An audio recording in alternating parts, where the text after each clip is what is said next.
O mundo está observando atentamente os dias corridos do julgamento do P. Diddy.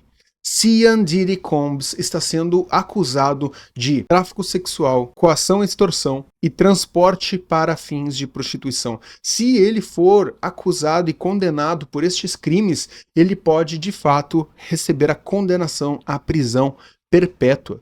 Eu quero convidar você nesse vídeo a fazer uma rápida observação por um outro ponto de vista, uma outra perspectiva sobre este caso. Então vem comigo que o vídeo hoje é triste, mas é necessário.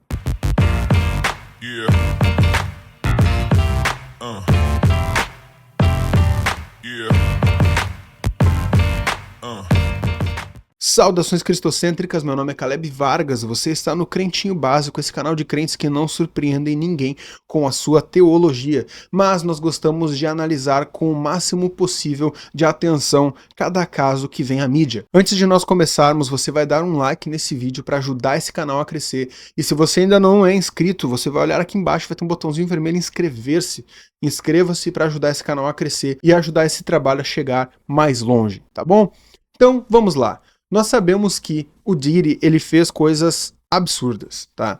Foram muitas acusações. Acontece que as pessoas olham para o caso do Diddy e de fato saltam os olhos, porque é uma pessoa que está na mídia e foram muitos anos praticando essas atrocidades. E muitas pessoas tiveram contato com ele, muitas pessoas também do alto escalão de Hollywood tiveram contato com ele e não explanaram esta situação. O submundo de Hollywood tinha na sua centralidade praticamente o Diddy comandando as freak-offs, aquelas festas onde participavam quase todas as celebridades, quase todos os nomes estavam nas listas do Diddy, e todas essas pessoas de alguma forma sujaram as suas mãos com ele, e isso trouxe um espanto para todos que observaram esse caso de longe.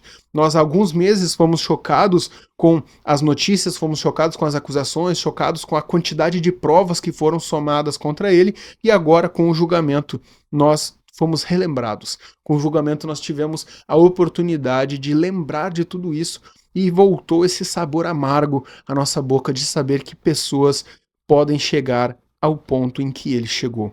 E sabemos também que pode ser muito pior. O ponto que eu quero trazer aqui, a perspectiva que eu quero trazer aqui, está relacionada ao fato de que o Diddy se encaixa perfeitamente numa descrição que o apóstolo Paulo faz no primeiro capítulo da carta dele aos Romanos, em que ele fala que pessoas foram entregues à sua própria vontade, que Deus os entregou aos seus próprios desejos. E isso não significa nada mais do que uma pessoa que vive o oposto da oração do Pai Nosso. A oração do Pai Nosso, quase todas as pessoas conhecem, principalmente o Brasil, que é um país católico, um país que foi catequizado, que é: Pai nosso que estás no céu, santificado seja o teu nome, venha a nós o teu reino e seja feita a tua vontade.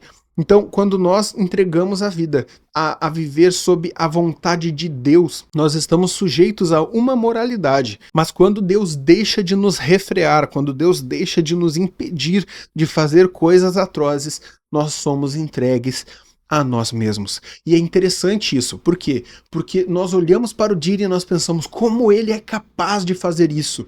Só que nós muitas vezes não percebemos que existem dois tipos de seres humanos. Existem os seres humanos que são refreados por Deus e outros que não são. Existem pessoas que são guiadas por uma moralidade que não vem dos seus pais, que não vem do berço, que não vem do seu meio social, mas sim de uma moralidade que está encravada em seu coração. Então existem esses dois tipos de pessoas. Pessoas com caráter que, mesmo nascendo num meio corrompido, eles não se corrompem, e pessoas que, mesmo nascendo num lar onde tudo estava bem, acabam sendo as pessoas que fazem o que o Diddy fez. Mas por que isso? Porque simplesmente algumas pessoas são entregues aos seus próprios desejos.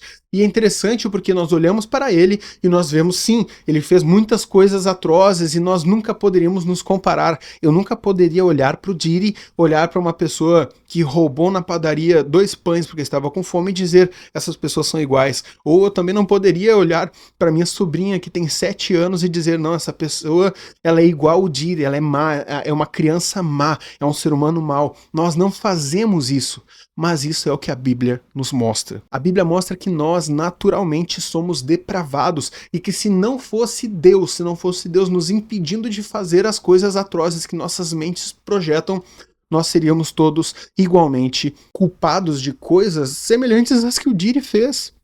Por quê? Porque quando nós não temos Deus dentro de nós e Deus nos refreando, e eu não estou falando de pessoas cristãs, eu estou falando de pessoas que às vezes não têm nem religião, mas Deus as impede de praticar a maldade. Deus as impede de fazer coisas, tá? E também as instiga a fazer coisas boas. Então, o que eu quero que você entenda é que se nós não tivéssemos esse freio, todos nós seríamos igualmente caídos. E quando nós não temos esse freio, nós olhamos para as pessoas à nossa volta e nós pensamos, essa pessoa não é tão boa quanto eu, esta pessoa é inferior. E quando nós olhamos para as pessoas com um olhar de superioridade, nós corremos o risco de submetê-las a coisas degradantes, a coisas terríveis, a coisas humilhantes. E é o que as mulheres e os homens também que viviam no círculo social do Diri relatam, que ele a submetia a coisas terríveis, que ele a submetia a coisas degradantes. Isso se dá pelo fato de que ele olha para as pessoas e não as enxerga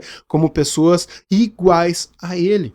É uma discriminação em que a pessoa pensa que ela é suficiente para o mundo dela e que nada vai tocá-la. O Diri é a descrição perfeita de um homem sem lei. É a descrição perfeita de um homem que está acima da legalidade e pensa que nunca sofrerá consequência alguma.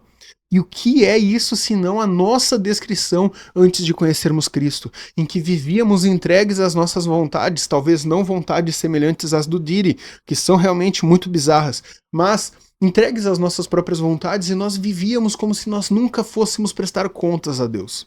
E é interessante porque a Bíblia faz questão, o apóstolo Paulo no capítulo 3, um pouquinho mais à frente dessa descrição da humanidade entregue a si mesma, ele faz a descrição de uma humanidade no sentido geral, onde ele não está mais se referindo a um grupo específico, mas está falando de todos. E ele traz à tona uma citação do Antigo Testamento. No capítulo 3, a partir do verso 10, diz o seguinte, como está escrito, não há nenhum justo.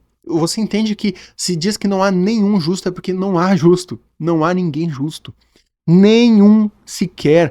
Não há quem entenda. Não há quem busque a Deus. Todos se desviaram, tornaram-se juntamente inúteis. Não há ninguém que faça o bem. Por quê? Porque mesmo quando nós fazemos algo bom, muitas vezes somos motivados por algo ruim. Nossa intenção, nosso coração é corrompido, nosso coração é enlameado, nosso coração é obscuro. Então até as obras boas que nós fazemos são obscurecidas pela maldade do nosso coração. Não há nenhum sequer, suas gargantas são como túmulos abertos, com suas línguas enganam, veneno de serpente está em seus lábios, suas bocas são cheias de maldição e amargura, seus pés são ágeis. Olha isso, seus pés são ágeis para derramar sangue, ruína e desgraça marcam os seus caminhos e não conhecem o caminho da paz. Aos seus olhos é inútil temer a Deus. Essa é a descrição de você e eu, do Diri, do Adolfinho, aquele que fez aquelas atrocidades com os judeus. É a descrição do Jeff Dahmer, é a descrição do Lula, é a descrição do Dalai Lama, é a descrição do Papa Francisco, é a descrição de todos nós. Então existe um ponto da Bíblia em que coloca o P. Diddy, você, eu, o Dalai Lama, Donald Trump, a sua mãe, a sua filhinha, sua sobrinha, aquela afilhadinha de 2 aninhos, que anjinho, mas ela rouba o doce da amiguinha e esconde, ela bate e esconde a mão, ela tem inveja, ela agride. Por quê? Porque todos nós somos desde nossa meninice totalmente corrompidos e inclinados ao que é mal. No Gênesis diz que todos os desejos e pensamentos do coração do homem voltam-se sempre e unicamente, exclusivamente para o que é mal. Então nós olhamos para o Diddy e nós vemos um reflexo ampliado de nós mesmos. Porque se nós não estivéssemos sob a misericórdia de Deus, se não fosse a mão poderosa de Deus nos impedindo de fazer as coisas que vêm à nossa mente, nós faríamos coisas semelhantes ao Diddy. Vai dizer que você não tem pensamentos terríveis, pensamentos que você nunca colocou da boca para fora, que você nunca contou para ninguém. Vai dizer que em alguns momentos não vem aqueles pensamentos intrusivos. Já ouviu falar dessa frase? Pensamentos intrusivos. Pensamento intrusivo não, meu irmão. Isso aí é a tua natureza humana querendo te dominar. E o Diddy simplesmente sucumbia a todos os seus pensamentos intrusivos. O pensamento vinha, vou uma pessoa e vou submetê-la a uma questão degradante. Ele fazia. Vou urinar em uma pessoa, ele fazia. Vou espancar uma pessoa, ele fazia. Vou quebrar uma garrafa e cravar em alguém, ele fazia.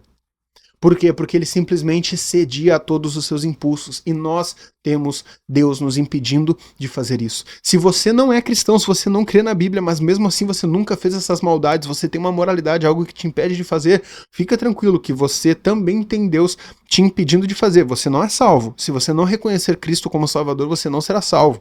Se você não se arrepender dos seus pecados, você não será salvo.